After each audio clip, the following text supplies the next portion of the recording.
Hello दोस्तों, कैसे हैं आप सब। आशा करते हैं आप लोग स्वस्थ मस्त तंदुरुस्त होंगे।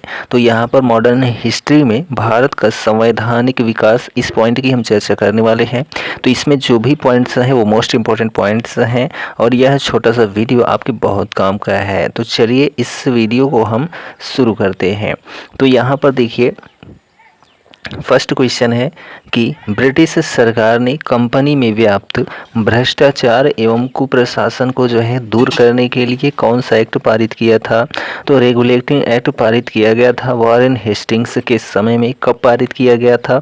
तो 1773 में जो है रेगुलेटिंग एक्ट को पारित किया गया था। ठीक, अगला प्रश्न है, किस एक्ट के तहत मद्रास एवं बम्बई प्रेसिडेंसी को कलकत्ता प्रेसिडेंसी के अधीन कर दिया गया था? तो रेगुलेटिंग एक्ट जो 1773 था, इसी के तहत मद्रास एवं बम्बई प्रेसिडेंसी को कलकत्ता प्रेसिडेंसी के अधीन कर दिया गया था। ठीक, किस अधिनियम में प्रथम बार गवर्नर जनरल ऑफ बंगाल के पद का प्रावधान किया गया था?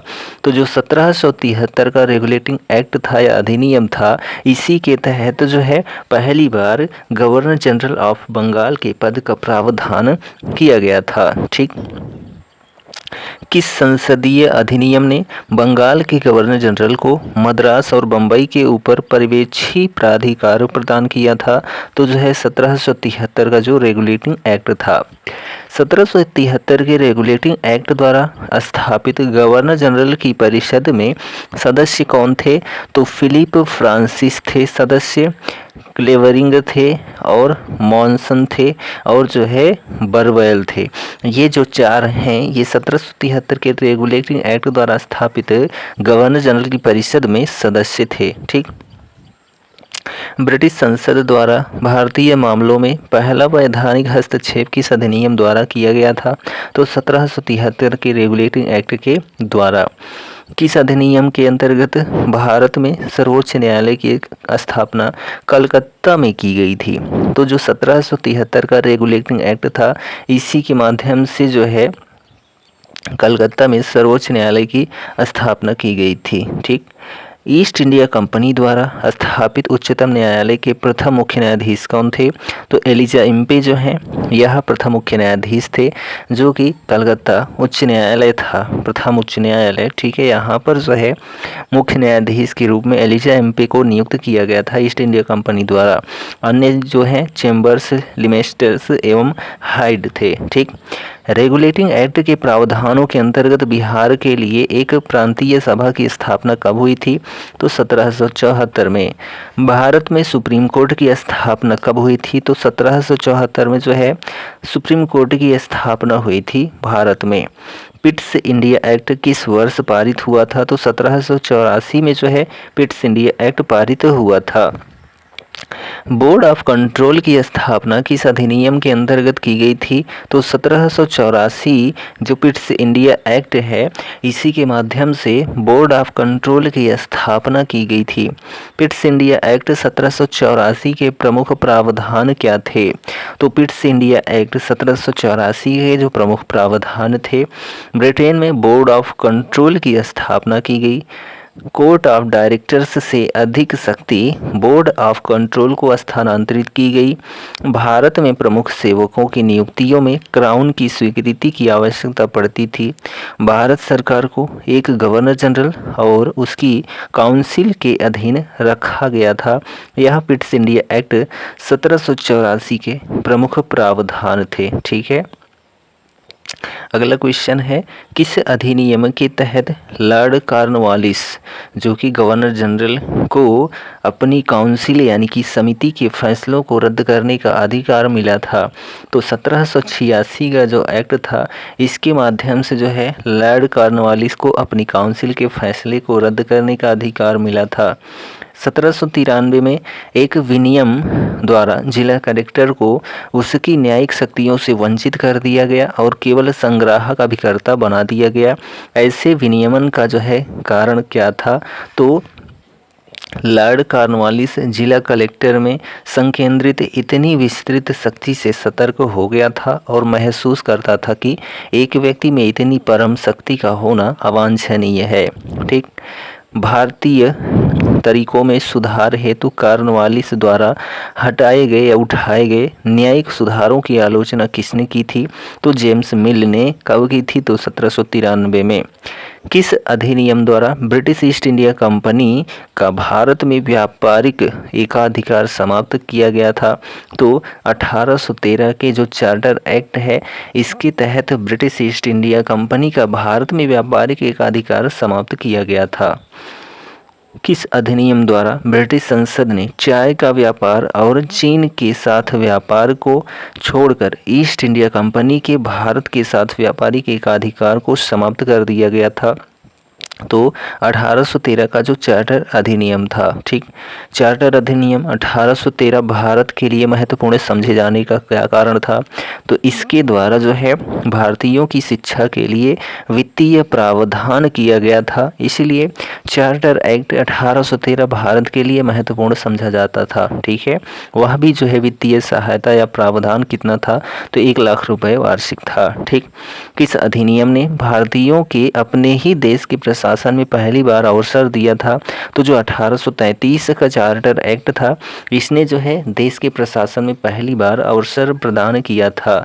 किनको? तो भारतीयों को। भारत के गवर्नर जनरल का पद किस अधिनियम द्वारा सृजित किया गया था? तो 1833 का जो चार्टर अधिनियम है, इसके द्वारा जो है गवर्नर जनरल का पद अधिनियमित किया गया था। किस अधिनियम में यह प्रावधान किया गया था कि बंगाल का गवर्नर जनरल ही संपूर्ण भारत का गवर्नर जनरल होगा? तो 1833 का जो चार्टर एक्ट था, इसके माध्यम से जो है प्रावधान किया गया कि बंगाल का गवर्नर जनरल ही संपूर्ण भारत का गवर्नर जनरल होगा। प्रथम विधि विशेषज्ञ किसे नियुक्त किया गया था? तो लॉर्ड मैकाले को। ठीक है, किसको? लॉर्ड मैकाले को जो है प्रथम विधि विशेषज्ञ नियुक्त किया गया था। वह भी चार्टर एक्ट 1833 के माध्यम से। चार्टर एक्ट 1833 के प्रमुख प्रावधान क्या क्या थे? तो यहाँ पर देखिए, ईस्ट इंडिया कंपनी की व्यापारिक गतिविधियों का समापन हो गया इसके माध्यम से। काउंसिल में परम सत्ताधारी के पदनाम को भारत के गवर्नर जनरल के पदनाम में बदल दिया गया। ठीक है, काउंसिल में गवर्नर जनरल को विधिकर्ता की सभी शक्तियां प्रदान करना। गवर्नर जनरल की परिषद में एक कानूनी सदस्य चौथे सदस्य के रूप में शामिल करना। ठीक है, ये जब सभी जो हैं चार्टर एक्ट 1833 के प्रमुख प्रावधान थे। चलिए, अगला प्रश्न है, किस अधिनियम के द्वारा ब्रिटिश सरकार ने ईस्ट इंडिया कंपनी का चाय व चीन के साथ व्यापार के एकाधिकार को समाप्त कर दिया था? तो जो 1833 का चार्टर एक्ट था, इसी के माध्यम से। नागरिक सेवाओं के लिए प्रतियोगी परीक्षा प्रणाली को जो है कब स्वीकार किया गया था? तो 1853 में जो है नागरिक सेवाओं के लिए प्रतियोगी परीक्षा प्रणाली को स्वीकार किया गया था 1853 में। किस कानून ने पहली बार भारत में एक क्रियाशील विधान परिषद का सृजन किया था? तो चार्टर एक्ट जो 1853 था, इसके माध्यम से विधान परिषद का जो है सृजन किया गया था। किस अधिनियम द्वारा जो है कंपनी के निदेशकों की संख्या 24 से घटाकर 18 कर दी गई थी? तो 1853 का जो चार्टर एक्ट था, इसके माध्यम से कंपनी के निदेशकों की संख्या 24 से घटाकर 18 कर दी गई थी। महारानी विक्टोरिया की उद्घोषणा 1858 का जो उद्देश्य था वह क्या था? तो भारतीय राज्यों को ब्रिटिश साम्राज्य में मिलाने के किसी भी विचार का परित्याग करना, भारतीय प्रशासन को ब्रिटिश क्राउन के अंतर्गत रखना, यह जो है महारानी विक्टोरिया की उद्घोषणा 1858 का उद्देश्य था। ठीक, गवर्नर जनरल ने वायसराय की अतिरिक्त उपाधि कब प्राप्त की थी? तो 1858 में। ठीक है, गवर्नर जनरल ने वायसराय की उपाधि कब प्राप्त की? तो 1858 में। भारत सरकार अधिनियम 1858 के प्रमुख प्रावधान क्या थे? तो ईस्ट इंडिया कंपनी का शासन समाप्त करके ब्रिटिश क्राउन का शासन स्थापित किया गया। भारत की संपूर्ण जल तथा थल सेना इंग्लैंड के क्राउन के अधीन कर दी गई थी। ठीक है, और जो है भारत में ब्रिटिश शासन की देखभाल करने के लिए इंग्लैंड के मंत्रिपरिषद में भारत मंत्री पद जो है सृजित किया गया, जो इंग्लैंड की संसद के प्रति उत्तरदायी था। भारत मंत्री की सहायता के लिए जो है भारत काउंसिल नामक 15 सदस्यीय समिति का गठन किया गया था। भारत मंत्री को जो है भारतीय काउंसिल का अध्यक्ष बनाया गया था। ये सभी जो है भारत सरकार अधिनियम 1858 के प्रमुख प्रावधान थे। ठीक, भारत का शासन ईस्ट इंडिया कंपनी से क्राउन को किस अधिनियम के तहत स्थानांतरित किया गया था? तो 1858 के भारत सरकार अधिनियम के अंतर्गत जो है ईस्ट इंडिया कंपनी से क्राउन को जो है अधिनियमित किया गया था। किस अधिनियम के अंतर्गत ब्रिटिश संसद ने ईस्ट इंडिया कंपनी को पूर्णतः समाप्त करके भारत में सीधा शासन करने का उत्तरदायित्व ग्रहण किया था? तो गवर्नमेंट ऑफ इंडिया एक्ट 1858 यानी कि भारत सरकार अधिनियम 1858 के तहत जो है संसद ने ईस्ट इंडिया कंपनी को पूर्णतः समाप्त करके भारत में सीधा शासन करने का उत्तरदायित्व ग्रहण किया था। ठीक, अगला प्रश्न है कि ब्रिटिश इंडिया के किस अधिनियम ने सामूहिक कार्यचालन के स्थान पर विभाग या विभागीय पद्धति द्वारा वायसराय की कार्यकारी परिषद पर उनके प्राधिकार को और बल प्रदान किया गया था? तो इंडियन काउंसिल एक्ट 1861 के तहत। ठीक, किस एक्ट के द्वारा भारत के गवर्नर जनरल को अध्यादेश जारी करने की शक्ति प्रदान की गई थी? तो इंडियन काउंसिल एक्ट 1861 के तहत। ठीक, बॉम्बे, मद्रास और कलकत्ता में उच्च न्यायालयों की स्थापना कब की गई थी? तो 1862 में की गई थी।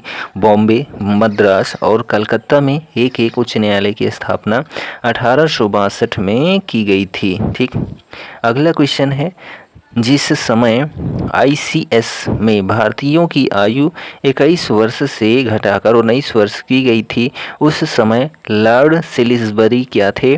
तो सेक्रेटरी ऑफ जो है स्टेट थे। कौन थे? तो सेक्रेटरी ऑफ स्टेट जो है लॉर्ड सिलिसबरी थे, जब जो है ICS में भारतीयों की आयु 21 वर्ष से घटाकर 19 वर्ष कर दी गई थी। ठीक, बंगाल और बिहार में भूमि पर किराएदारों के अधिकारों को बंगाल किराएदारी अधिनियम द्वारा कब प्रदान किया गया था? तो 1885 में। ठीक है, किस अधिनियम के अंतर्गत भारतीय विधान परिषद को बजट पर बहस करने की शक्ति प्रदान की गई थी या प्राप्त हुई थी? तो भारतीय परिषद अधिनियम जो 1892 था, इसके माध्यम से भारतीय विधान परिषद को बजट पर बहस करने की शक्ति प्राप्ति हुई थी। ठीक,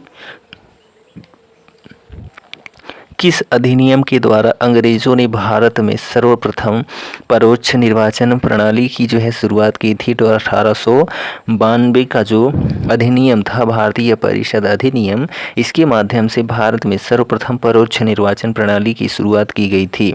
ठीक, किस गवर्नर जनरल ने सबसे पहले पृथक निर्वाचन मंडल की व्यवस्था मुसलमानों को जीतने एवं उन्हें कांग्रेस के विरुद्ध करने के लिए इस्तेमाल की थी? तो लॉर्ड मिंटो ने। ठीक, राष्ट्रीय आंदोलन की अवधि में किस घटना ने मतभेद के बीच बोए एवं अंततः देश का विभाजन कराया था? तो विधानसभाओं में मुसलमानों के लिए पृथक निर्वाचन क्षेत्रों और स्थानों का आरक्षण। ठीक है, ब्रिटिश भारत में सांप्रदायिक प्रतिनिधित्व की व्यवस्था किस अधिनियम द्वारा की गई थी? तो मार्ले मिंटो जो सुधार था 1909 का, इसने जो है ब्रिटिश भारत में सांप्रदायिक प्रतिनिधित्व की व्यवस्था जो है की गई थी मार्ले मिंटो सुधार 1909 के तहत। ठीक, किस अधिनियम ने भारत में पृथक निर्वाचन मंडल का आरंभ किया था? तो भारतीय परिषद अधिनियम जो 1909 था, इसने जो है भारत में पृथक निर्वाचन मंडल को आरंभ किया था। ठीक, भारत में ब्रिटेन के सभी संवैधानिक प्रयोगों में से सबसे कम समय तक चला था तो 1909 का जो इंडियन काउंसिल एक्ट था। ठीक है, द्वैध शासन का जनक जो है किसे माना जाता है? तो सर लियोनेल कर्टिस को। किसको द्वैध शासन का जनक कहा जाता है? तो सर लियोनेल कर्टिस को द्वैध शासन का जनक कहा जाता है। ठीक, अगला क्वेश्चन है 20 अगस्त 1917 के सुधारों की घोषणा को जो है किस नाम से जाना जाता है? तो मॉन्टेग्यू जो है घोषणा के नाम से जाना जाता है 20 अगस्त 1917 को। ठीक है। मॉन्टेग्यू चेम्सफोर्ड की रिपोर्ट किस अधिनियम का आधार बनी थी? तो भारत सरकार अधिनियम 1919 जो है यह मॉन्टेग्यू चेम्सफोर्ड की रिपोर्ट जो है भारत सरकार अधिनियम 1919 की आधार बनी थी। 1919 के भारत शासन अधिनियम की जो है प्रमुख विशेषताएं कौन सी हैं? तो प्रांतों की कार्यकारिणी सरकार में द्वैध शासन की व्यवस्था करना, केंद्र द्वारा प्रांतों को विधायी शक्ति का हस्तांतरण, ये जो है 1919 का, ठीक है, भारत सरकार अधिनियम की प्रमुख विशेषताएं थीं। मॉन्टेग्यू चेम्सफोर्ड प्रस्ताव किससे संबंधित था? तो संवैधानिक सुधार से संबंधित था जो मॉन्टेग्यू चेम्सफोर्ड प्रस्ताव था। ठीक। वर्ष 1919 में जब मॉन्टेग्यू चेम्सफोर्ड अधिनियम पारित हुआ था तब इंग्लैंड का प्रधानमंत्री कौन था? तो लॉर्ड जॉर्ज। ठीक है। लॉर्ड जॉर्ज जो है 1916 से 1922 तक प्रधानमंत्री थे इंग्लैंड के। ठीक है। उस समय 1919 में मॉन्टेग्यू चेम्सफोर्ड अधिनियम पारित हुआ था। प्रांतों में द्वैध शासन प्रणाली किस अधिनियम के अंतर्गत लागू की गई थी? तो 1919 के जो है तहत प्रांतों में द्वैध शासन प्रणाली को लागू किया गया था। ठीक। भारतीय इतिहास के संदर्भ में द्वैध शासन सिद्धांत किसे निर्दिष्ट करता है? तो प्रांतों में प्रत्योजित विषयों का 2 वर्गों में विभाजन। ठीक। चलिए अगला प्रश्न है कि भारत में लोक सेवा आयोग की प्रथम बार स्थापना किस अधिनियम के द्वारा की गई थी? तो गवर्नमेंट ऑफ इंडिया एक्ट 1919। ठीक है। भारतीय शासन अधिनियम जो है 1919 के तहत भारत में लोक सेवा आयोग की प्रथम बार स्थापना की गई थी। ठीक। भारत सरकार अधिनियम 1919 के बारे में सही कथन क्या है? ठीक है। तो यह अधिनियम मॉन्टेग्यू चेम्सफोर्ड सुधार के नाम से भी जाना जाता है। इस अधिनियम में केंद्रीय एवं प्रांतीय विषयों को अलग अलग कर दिया गया था। भारत सरकार अधिनियम 1919 1921 में लागू हुआ था। मॉन्टेग्यू भारत के राज्य सचिव एवं लॉर्ड चेम्सफोर्ड भारत के वायसराय थे। ये सभी पॉइंट जो हैं भारत सरकार अधिनियम 1919 के बारे में सही कथन है। ठीक। भारतीय उच्चायुक्त के पद का सृजन किस अधिनियम से जो है हुआ था? तो भारत सरकार अधिनियम 1919 के तहत जो है भारतीय उच्चायुक्त के पद का सृजन किया गया था। किस पार्टी ने 1919 के अधिनियम की उपयोगिता में संदेह व्यक्त किया था? तो स्वराज पार्टी ने। ठीक है। सन 1935 के विधेयक के तहत गठित संयुक्त संसदीय समिति के अध्यक्ष कौन थे, जिसके परिणाम स्वरूप भारत सरकार अधिनियम 1935 जो है निर्मित हुआ था? तो लॉर्ड लिलिथगो। लॉर्ड लिलिथगो के समय में जो है भारत सरकार अधिनियम 1935 निर्मित हुआ था। ठीक। भारत सरकार अधिनियम 1935 किसकी रिपोर्ट पर आधारित था? तो साइमन कमीशन की रिपोर्ट पर आधारित था जो भारत सरकार अधिनियम 1935 था। ठीक। गवर्नमेंट ऑफ इंडिया एक्ट 1935 के विषय में सही कथन क्या है? तृतीय गोलमेज सम्मेलन के विचार विमर्श की परिणति भारत सरकार अधिनियम 1935 के पारित होने के रूप में होती है। ठीक है। और भारत सरकार अधिनियम 1935 ब्रिटिश भारत के सूबों और भारतीय रियासतों के एक संघ पर आधारित ऑल इंडिया फेडरेशन के गठन का उपबंध किया। किसने? तो भारत सरकार अधिनियम 1935 ने। ठीक। 1935 के भारत सरकार अधिनियम की प्रमुख विशेषताएं क्या थीं? तो केंद्र में एक अखिल भारत संघ का उपबंध। ठीक है। केंद्र में द्वैध शासन की स्थापना, द्विसदनीय केंद्रीय विधानमंडल, प्रांतीय स्वायत्त शासन का उपबंध, प्रांतीय विधानमंडल, एक संघीय न्यायालय यानी कि फेडरल कोर्ट की स्थापना का उपबंध। ठीक है। प्रांतों में द्वैध शासन की समाप्ति, गवर्नरों को विधायी क्रियाओं में निषेधाधिकार, केंद्र एवं प्रांतों में शक्तियों का विभाजन, ये सभी जो है भारत सरकार अधिनियम 1935 की प्रमुख विशेषताएं हैं। ठीक। चलिए अगला क्वेश्चन है भारत सरकार अधिनियम 1935 द्वारा क्या समाप्त किया गया था? तो प्रांतीय द्वैध शासन व्यवस्था को समाप्त कर दिया गया था भारत सरकार अधिनियम 1935 द्वारा प्रांतीय स्वायत्तता किस अधिनियम द्वारा प्रदान की गई थी? तो भारत सरकार अधिनियम 1935 के द्वारा जो है प्रांतीय स्वायत्तता प्रदान की गई थी। ठीक, 1935 के भारत अधिनियम द्वारा प्रस्तावित फेडरल यूनियन में राजसी प्रांतों को शामिल करने के पीछे अंग्रेजों की असली मंशा जो है वह क्या थी? तो राष्ट्रवादी नेताओं के साम्राज्यवादी विरोधी सिद्धांतों को व्यर्थ करने के लिए राजाओं को इस्तेमाल करना। ठीक, अगला प्रश्न है, किस अधिनियम द्वारा भारत परिषद को समाप्त किया गया था? तो भारत सरकार अधिनियम 1935 के द्वारा जो है भारत परिषद यानी कि इंडियन काउंसिल को जो है समाप्त किया गया था। ठीक, 1935 के भारत सरकार अधिनियम द्वारा स्थापित संघीय न्यायालय के प्रथम मुख्य न्यायाधीश कौन थे? तो सर मॉरिस गेवर। ठीक है, सर मॉरिस ग्वेयर जो हैं यह 1935 के भारत सरकार अधिनियम द्वारा स्थापित संघीय न्यायालय के प्रथम मुख्य न्यायाधीश थे। ठीक, अगला क्वेश्चन है, किस अधिनियम द्वारा संवैधानिक निरंकुशता का सिद्धांत प्रवृत्त किया गया था? तो 1935 का जो भारत सरकार अधिनियम था इसके द्वारा संवैधानिक निरंकुशता का सिद्धांत प्रवृत्त किया गया था। किस अधिनियम के बारे में जवाहरलाल नेहरू ने कहा था कि हमें एक ऐसी कार दी गई थी जिसके अनेक ब्रेक थे किंतु इंजन नहीं था? 1935 का जो अधिनियम है इसके बारे में जो है पंडित जवाहरलाल नेहरू ने कहा था कि हमें एक ऐसी कार दी गई थी जिसमें अनेक ब्रेक थे किंतु जो है इसमें इंजन नहीं था। ठीक, अगला क्वेश्चन यहाँ पर है, किसने भारत सरकार अधिनियम 1935 को गुलामी का अधिकार पत्र कहा था? तो पंडित जवाहरलाल नेहरू ने जो है भारत सरकार अधिनियम 1935 को जो है गुलामी का अधिकार पत्र कहा था, पंडित जवाहरलाल नेहरू ने। ठीक, भारत शासन अधिनियम जो है 1935 भारत शासन अधिनियम 1935 के द्वारा स्थापित व्यवस्था में अवशिष्ट शक्तियाँ किसे दी गई थीं? तो गवर्नर जनरल को दी गई थी। वर्ष 1937 में हुआ प्रांतीय विधानसभा चुनाव किस अधिनियम के तहत हुआ था?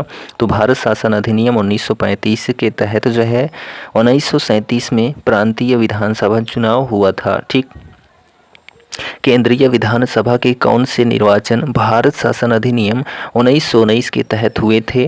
तो वर्ष 1923 में, 1926 में, 1930 में, 1934 में और 1945 का जो निर्वाचन है भारत शासन अधिनियम 1919 के तहत हुआ था। ठीक, भारत सरकार अधिनियम 1935 में अंतर्विशिष्ट अनुदेश प्रपत्र यानी कि इंस्ट्रूमेंट ऑफ इंस्ट्रक्शन को वर्ष 1950 में भारत के संविधान में किस रूप में समाविष्ट किया गया था? तो राज्य की नीति निर्देशक तत्व के रूप में। ठीक, आखिरी प्रश्न है आज की वीडियो का। ठीक है, किसने कहा था मुझे इस आरोप के संबंध में कोई क्षमा नहीं मांगनी है कि संविधान के प्रारूप में गवर्नमेंट ऑफ इंडिया एक्ट 1935 के एक बड़े भाग को पुनः उत्पादित कर दिया गया है? भीमराव अंबेडकर ने कहा था क्या कि मुझे इस आरोप के संबंध में कोई क्षमा नहीं मांगनी है कि संविधान के प्रारूप में गवर्नमेंट ऑफ इंडिया एक्ट 1935 के एक बड़े भाग को पुनः उत्पादित कर दिया गया है। ठीक है, तो भारत का संवैधानिक विकास जो है वीडियो कंप्लीट होता है। और यह वीडियो आपको कैसा लगा कमेंट ज़रूर करें, और चैनल पर नए हैं तो चैनल को सपोर्ट ज़रूर करें। मिलते हैं हम नेक्स्ट वीडियो में, तब तक के लिए जय Hind, goodbye and take care.